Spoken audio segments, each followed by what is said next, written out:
متحدہ عرب امارات cricket board بھی متحرک پی سی بی سے رابطہ. ذرائع کے مطابق اماراتی بورڈ نے بھارت کے ساتھ میچ نہ کھیلنے سے متعلق فیصلے پر نظر ثانی کی درخواست کر دی.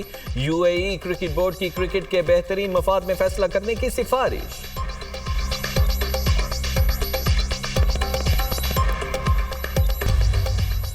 غزہ امن بورڈ کا پہلا اجلاس 19 فروری کو واشنگٹن میں ہوگا. غزہ میں انسانی امداد پائیدار امن پر غور ہوگا. وزیر اعظم کی جانب سے شرکت کا امکان. دفتر خارجہ کو اجلاس میں شرکت کا دعوی نامہ موصول.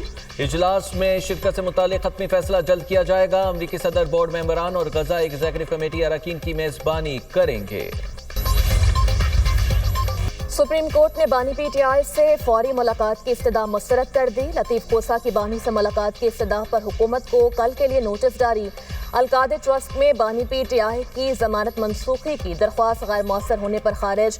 توشخانہ کیس میں بانی پی ٹی آئی اور بشرا بی بی کی ضمانت منسوخی کی درخواستیں بھی غیر مؤثر ہونے پر خارج کر دی گئیں.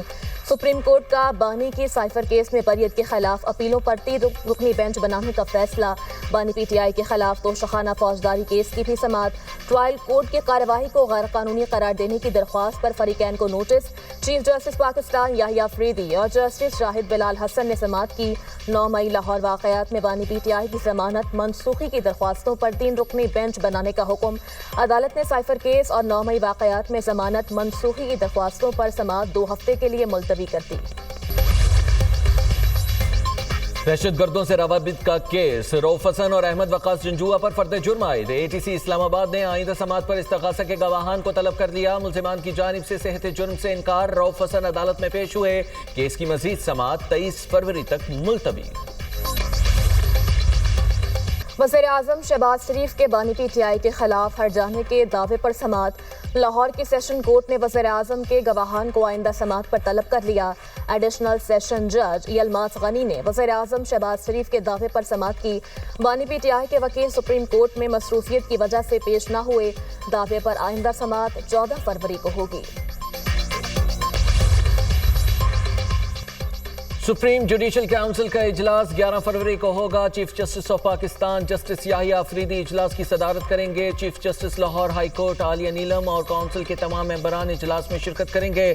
ہائی کورٹس کے ججز کے خلاف شکایات کا جائزہ لیا جائے گا.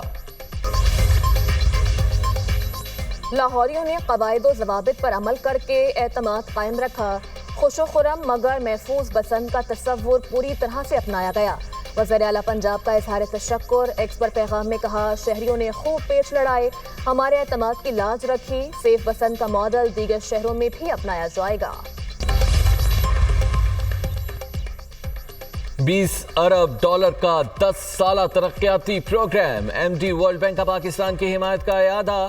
وزیر خزانہ محمد اورنگزیب کی سعودی عرب میں ایم ڈی ورلڈ بینک اینا بجٹس سے ملاقات. اصلاحاتی اور ترقیاتی ایجنڈے کے لیے مسلسل حمایت جاری رکھنے کے عزم کا اظہار. کنٹری پارٹنرشپ فریم ورک اور ترقیاتی ترجیحات پر تبادلہ خیال. وزیر خزانہ کی سعودی وزیر معیشت فیصل ابراہیم سے ملاقات.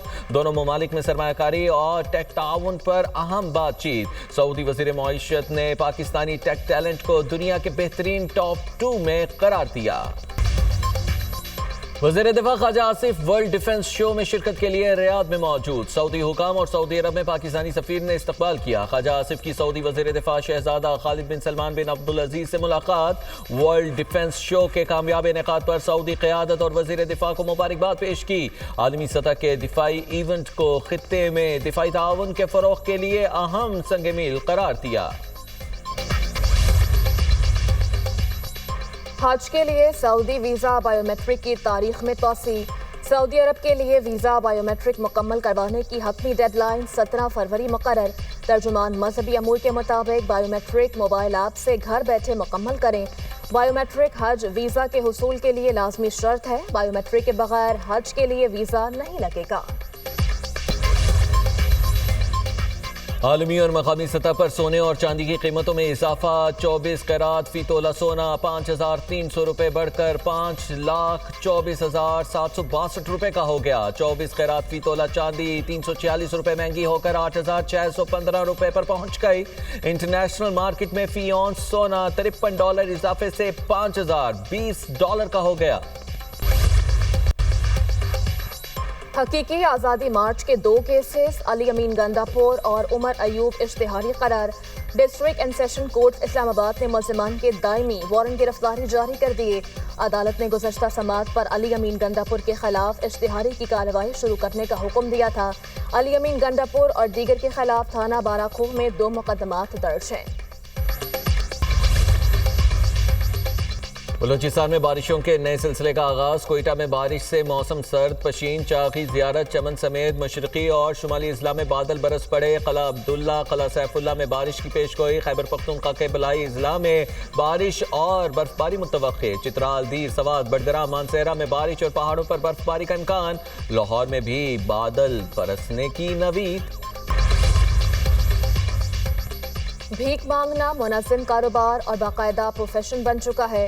اس کے ٹھیکیدار بچوں، عورتوں اور جعلی معذوروں سے کروڑوں روپے کماتے ہیں۔ وزیر دفاع خواجہ آصف کا ایکس پر پیغام، کہا یہی مافیا ہزاروں بھیک مانگنے والوں کو گلف ممالک میں ایکسپورٹ کر رہا ہے، جس کے باعث ان ممالک نے پاکستانی ویزے بند کر دیے ہیں۔ گھنونے کاروبار میں ایئرپورٹس پر تعینات مختلف محکموں کا عملہ بھی برابر کا حصہ دار ہے۔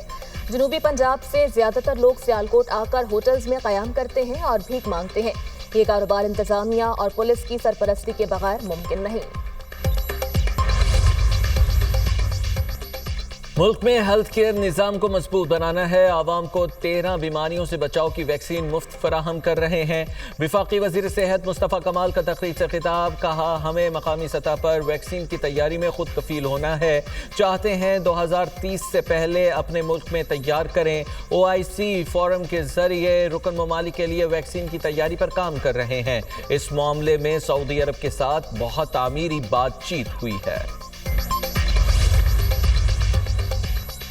نوشہر و فیروز میں ڈپارچہ پھاٹک پر مال بردار ٹرین حادثے کا شکار، 10 بوگیاں ڈی ریل، 5 الٹ گئیں۔ اپ اور ڈاؤن ٹریک مکمل بلاک۔ ریلوے پولیس کے مطابق مال بردار ٹرین کراچی سے پنجاب جا رہی تھی۔ آن لائن جوئے کی پروموشن کا کیس، ڈکی بھائی عروب جتوئی سمیت دیگر پر فرد جرم عائد۔ سعد الرحمان عرف ڈکی بھائی سمیت دیگر کا صحت جرم سے انکار۔ جوڈیشل مجسٹریٹ نے مقدمے کے گواہوں کو 23 فروری کو طلب کر لیا۔ یوٹیوبر سعد الرحمان عرف ڈکی بھائی سمیت دیگر ملزمان عدالت میں پیش ہوئے۔ NCCIA نے ڈکی بھائی سمیت دیگر کے خلاف مقدمہ درج کر رکھا ہے۔ حضرت لال شہباز قلندر کے عرس کا آخری روز، ملک بھر سے زائرین کی آمد۔ قلندری دھمال ڈال کر عقیدت کا اظہار۔ اختتامی تقریب میں وزیر اعلیٰ سندھ مراد علی شاہ بھی شرکت کریں گے۔ روس یورپ پر حملہ نہیں کرے گا۔ روسی وزیر خارجہ سرگئی لاروف نے کہا یورپ سے کہتے ہیں وہ دھمکیوں کا سلسلہ بند کرے۔ یورپ نے حملے میں پہل کی تو بھرپور جواب بھی دیں گے۔ جوابی رد عمل میں بھرپور وسائل استعمال بھی کریں گے۔